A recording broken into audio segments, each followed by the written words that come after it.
लेके आ रही थी, बंदर झपट पड़े, वैश्या धनमाल वहीं डालकर भाग गई, दोबारा लौटकर नहीं आ पाई। भैया उसके बाद काशी नगरी से एक कालू मेहतर जिसका नाम था प्रवीण चांडाल, प्रवीण आकर के महाराज हरिश्चंद्र को खरीद कर लेकर चला। तैसे मैया तारा ने हरिश्चंद्र के पैर पकड़ लिए और रोकर के बोली, महाराज क्या कर रहे हैं आप ये? अगर आप हमसे पहले बिक गए तो आप कभी भी इन महात्मा के ऋण से पूर्ण नहीं होंगे। पहले आप हमें बेच दो, मेरे बच्चे को बेच दो, उसके बाद आप स्वयं बिकना। भैया हरिश्चंद्र ने यह सुना, हरिश्चंद्र की आंखों से आंसू चलने लगे। हरिश्चंद्र कहने लगे, तारा तेरी जैसी नारी को पाकर मैं धन्य हो गया, तेरी जैसी नारी को पाकर मैं धन्य हो गया तारा। तब तक ब्राह्मण ब्राह्मणी आकर के मैया तारा को खरीद लेते हैं और जैसे ही मैया तारा को खरीद कर लेकर चले, तैसे ही पीछे से बेटा रोहित ने अपनी माँ के सकड़ी के पल्लू को पकड़ लिया। माँ कहाँ जा रही हो? मैं तुम्हारी नहीं दे पाऊंगा मैया। बोला है रोहित कि लगता जीवन की श्वासों का इस तन से नाता टूट गया।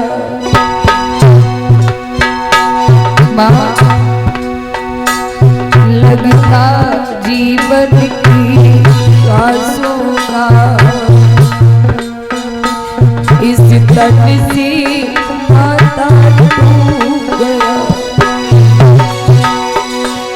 मुझको लगता मेरी मैया हमसे वो विधाता रूठ गया।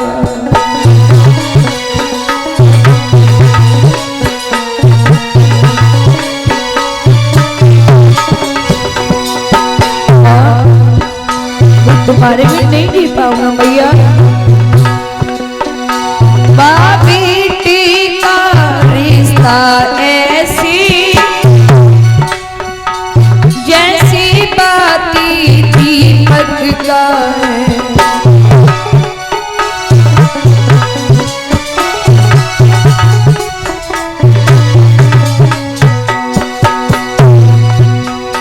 बाप बेटी का रिश्ता ऐसी जैसी बाती दीपक का है। जीवन में अंधेरा है उनके, जीवन में अंधेरा है उनके, जिन्हें माँ का सहारा छूट गया।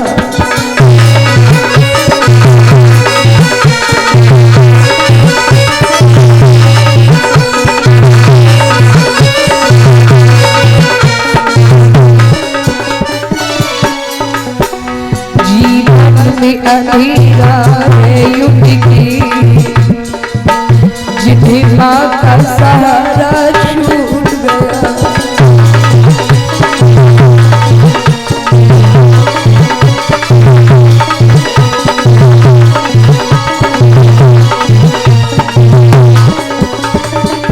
रोहित बोला, मोई छोड़ के ना जाइयो,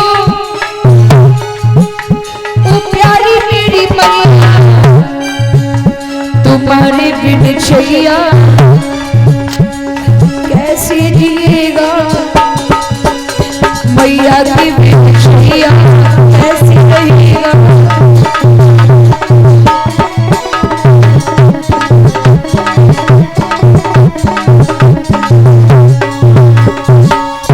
भैया रोकर के रोहित अपनी माँ से कहने लगा, माँ तुम्हारे बिन नहीं जी पाऊंगा। जब मैया तारा कुछ नहीं बोल पाई तो रोहितास ने माँ के पैर छोड़ दिए और दौड़कर ब्राह्मण के पैर पकड़ लिए। ब्राह्मण देव आप ही हमें खरीद लो, आपने मेरी माँ को खरीद लिया, आप हमें भी खरीद लो, क्योंकि ब्राह्मण देव मैं अपनी माँ के बिन रह नहीं पाऊंगा। मैं आपकी बहुत सेवा करूंगा, ब्राह्मण देव आपको भोजन दिया करूंगा, आप शाम को लेटा करोगे, मैं आपके पैर दबाया करूंगा। ब्राह्मण देव पूजा के लिए बाग से पुष्प लेके आया करूंगा। ब्राह्मण देव आप मेरे ऊपर उपकार कर दो, मुझे भी खरीद लो। भैया ब्राह्मणी को तरस आ गया, 20 बार सोना और देकर बेटा रोहित को भी खरीद लिया। और जैसे ही ब्राह्मणी रोहित को और तारा को लेकर चलते समय हरिश्चंद्र तारा का हाथ पकड़ के फूट फूट के रोए और एक बात कही, तारा मुझे क्षमा कर देना। तारा दुनिया में कोई ऐसा मर्द नहीं होगा जो अपनी औरत को अपने हाथों से बेचेगा, वो भी आंखों के सामने बेचेगा। तारा रो कर राजा ने जवाब दो, हम सब मर्याद मिटते,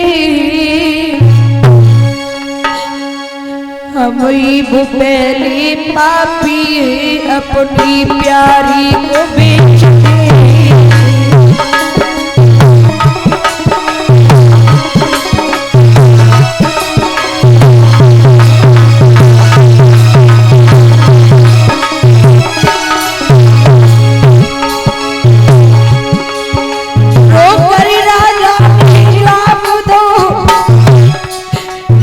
सब मर्याद मिटती,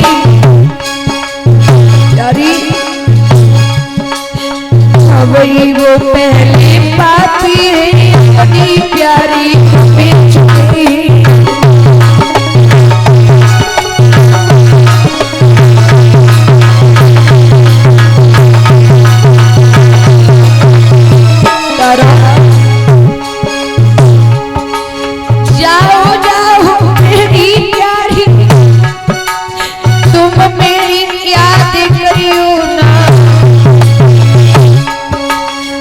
धर्म की खातिर बिछुड़ी रहे जा, धर्म को पीठ दिखियो न।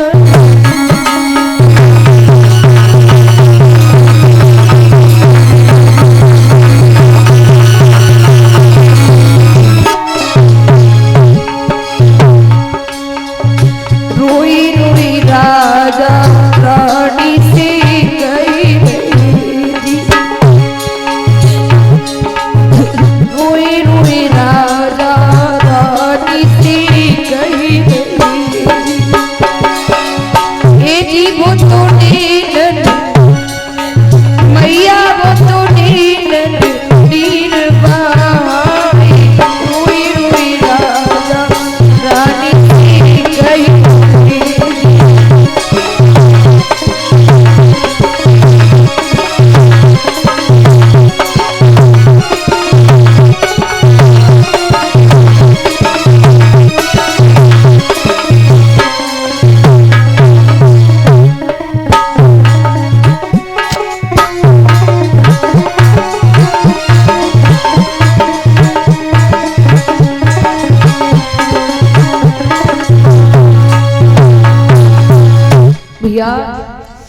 महाराज हरिश्चंद्र ने तारा का हाथ में लिया, फूट फूट कर रोए। बेटा रोहित ने नन्हे नन्हे हाथों से पिता के चढ़े स्पर्श किए। उसके बाद हरिश्चंद्र ने बेटा रोहित को सीने से लगाया और एक ही बात कही, बेटा मैं धन्य हूं तुम्हें पाकर के। बेटा जीवन में कितना भी संकट आ जाए, प्राण ही क्यों न चले जाए, लेकिन कभी धर्म के विमुख मत होना, कभी धर्म को पीठ मत दे देना। बेटा भैया ब्राह्मणी बेटा को और मैया तारा को लेकर चले जाते हैं। ब्राह्मणी ने तारा को रसोई का काम दिया है, भोजन बनाने का। कालू मेहतर हरिश्चंद्र को ले गया, गलियां साफ करने का काम दिया है, गलियों में झाड़ू लगाने का। पहला दिन हुआ, झाड़ू लगा कर आए। महाराज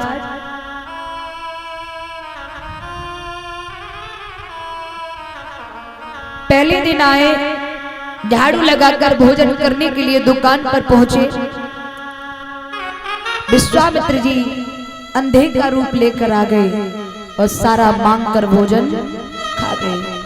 दूसरा दिन हुआ, भोजन करने पहुंचे। विश्वामित्र जी भिखारी का रूप लेकर आ गए। अरे भैया 5 दिन हो गए, भूखा हूं, प्राण निकले जा रहे हैं, कोई हो तो भोजन दे दे।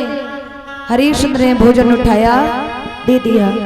भैया एक दिन नहीं, लगातार 5 दिन तक विश्वामित्र वेश बदल बदल के आते रहे और महाराज विश्वामित्र हरिश्चंद्र का भोजन खाते रहे। 5 दिन तक भोजन नहीं पाया। हरिश्चंद्र ने प्रण किया, बारी किस्मत, बारे समय मेरी किस्मत में भोजन भी नहीं है, कोई बात नहीं, अब मैं प्रण करता हूं कि आज से भोजन ही नहीं करूंगा। भैया उसी दिन से हरिश्चंद्र ने भोजन छोड़ दिया। धीरे धीरे बिना भोजन किए हरिश्चंद्र को 26 दिन हो गए। हरिश्चंद्र के पास कालू मेहतर आया, कहने लगा, और हरिश्चंद्र गलियों में झाड़ू लगाना तुझे संभल के आता नहीं, एक काम कर। जी मालिक। घड़ा उठा और नदी से जल भर के ला। हरिश्चंद्र कहने लगी, जैसी मालिक आज्ञा आपकी। घड़ा उठायो, नदी पे पहुंचे, घड़ा तो भर लिया, लेकिन भैया शरीर में इतनी शक्ति नहीं है तो घड़ा को उठाकर सर पर रख करके ले जाएं, क्योंकि 26 दिन से भोजन नहीं किया। शरीर कांटे की भांति सूख करके कांटे की भांति हो गया है।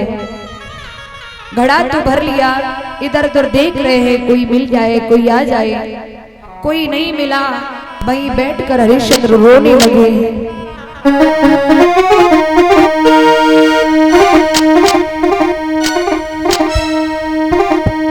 बलिहारी बलिहारी बखत की बलिहारी, आजा से बनी गए यारी, समय की बलिहारी।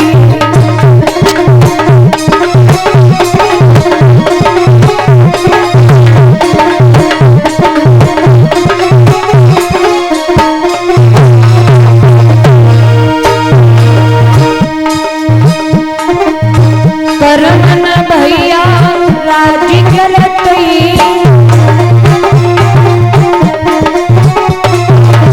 करमन भैया राजी करत ही, करमन बन तू भिखारी, बखत की बलिहारी।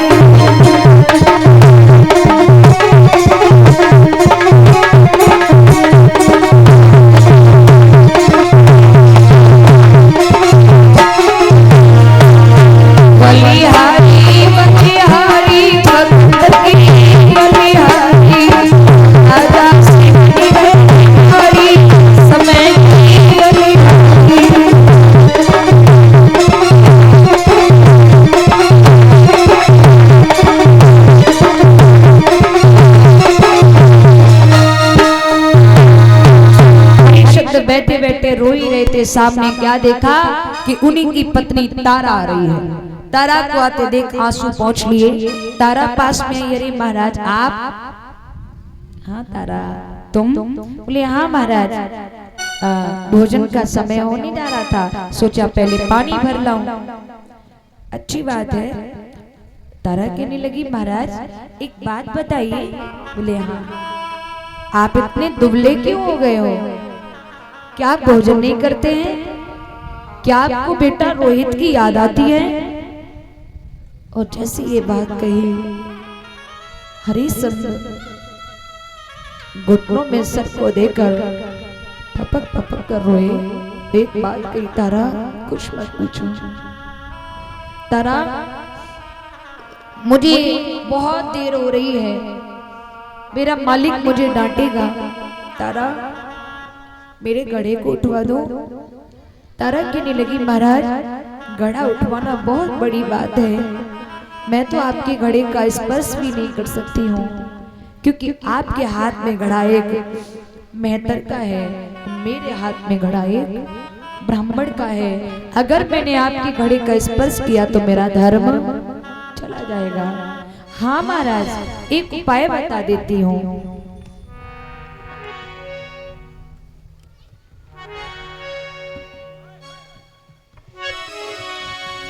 कि गहरी में घुस जाओ, घड़ा उठ जाएगा और तनिक सार पानी को लग जाएगा। कमर तक जल में घुस जाओ। जब कमर तक जल में आप घुस जाओगी, जल का सहारा लगते ही आपका घड़ा पुनः उठ जाएगा। महाराज हरिश्चंद्र कहने लगे, कोई बात नहीं तारा, मैं स्वयं ही उठाऊंगा। कमर तक जल में घुसकर हरिश्चंद्र गई, जैसे तैसे घड़ा उठायो, लड़खड़ाते हुए लेकर चले कालू मेहतर के दरवाजे पर आई और दरवाजे पर आते ही एक ठोकर लगी, घड़ा फूट गया। कालू मेहतर आया और हरिश्चंद्र ऐसे रोज एक घड़ा फोड़ेगा रे, मैं कहां से लाऊंगा? हरिश्चंद्र कहने लगे, मालिक गलती हो गई, धोखे में फूट गया। एक बात बता, इतना दुबला क्यों हो रहा है? क्या तू खाना नहीं खाता है? मैंने तेरे लिए भोजन की दुकान सौंप दी है ना। दुकान पर जाकर देखा है, सिर्फ 5 दिन का भोजन लिखा है। वो भी दुकान वाले ने बताया कि ये भोजन तो इन्होंने दान किया है। कालू मेहतर कहने लगा, बारे हरिश्चंद्र, इतने दिन से तूने भोजन नहीं किया, चल कोई बात नहीं, एक काम कर। जी मालिक। अब तू मरघट की रखवाली नहीं करेगा, वो पानी भर के नहीं लाएगा, अब तू मरघट की रखवाली करेगा। और सुन, एक हाथ में लाठी ले ले, एक हाथ में कम्बल ले ले, और कोई लाश लेकर आए, करका टका लिए लाश को मत लगने देना, पहले उसका टैक्स ले लेना। ठीक है मालिक। अब महाराज हरिश्चंद्र को मरघट का काम दिया है, तो कालू मेहतर ने हरिश्चंद्र का नाम रखा है हरिया। प्यारे हरिश्चंद्र मरघट में पहुंचे, रखवाली कर रहे हैं मरघट की। इधर एक दिन ब्राह्मणी तारा से बोली, ओरी तारा, तेरो लाला जा दिन से आयो है, 2 पैसे को काम नहीं करे। अपने लाला से कह दें कि पूजा के लिए बाग से पुष्प ले आ, शाम को समय होने जा रहे हो, संध्या वंदन के लिए पुष्प चाहिए। भैया तारा ने बेटा को पास में बुलाया और पास में बुलाए के बाद कही, लाला